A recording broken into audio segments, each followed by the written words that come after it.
আপনারা অনেকেই শুনছেন মাঘ মাসে মূলো খেতে নেই। মাঘ মাসে মূলো কেন খেতে নেই তার কারণ বিভিন্নভাবে ব্যাখ্যা করা যায়।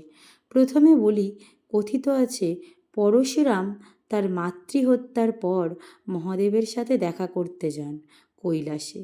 সেখানে পার্বতীনন্দন গণেশ তাকে বাধা দিলে তিনি রেগে গিয়ে গণেশজির সাথে প্রচণ্ড যুদ্ধ শুরু করেন। আর এই যুদ্ধের ফলে গণেশজির একটি দাঁত ভেঙে পড়ে যায় এবং এই যুদ্ধ হয়েছিল মাঘ মাসে।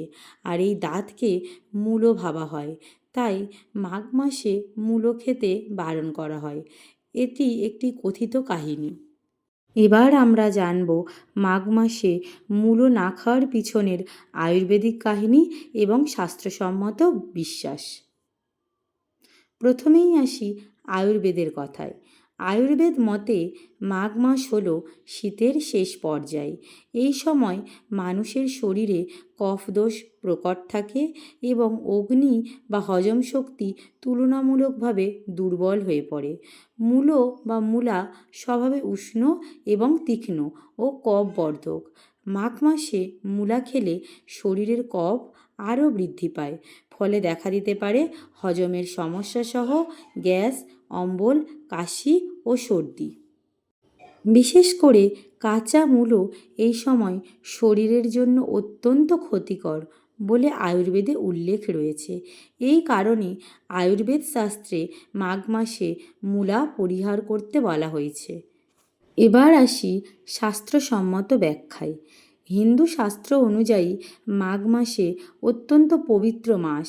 এই মাসে স্নান, দান, জপ, তপস্যা এবং সংযমের উপর বিশেষ গুরুত্ব দেওয়া হয়েছে। পদ্মপুরাণ ও অন্যান্য ধর্মশাস্ত্রে বলা হয়েছে মাঘ মাসে তামসিক ও রাজসিক খাদ্য গ্রহণ করলে পুণ্য ক্ষয় হয়।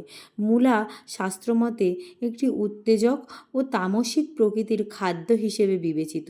এই কারণে মাঘ মাসে মূলা খেলে দেহের পাশাপাশি মনও অশান্ত হয়, যা সাধনা ও সংযমের পথে বাধা সৃষ্টি করে। আরও বলা হয় মাঘ মাসে মূলা গ্রহণ করলে দান ও ব্রতের ফল নষ্ট হতে পারে। এই সব কারণেই আয়ুর্বেদ শরীরের কথা ভেবে আর শাস্ত্র আত্মশুদ্ধির কথা ভেবে মাঘ মাসে মূলো খেতে বারণ করছে।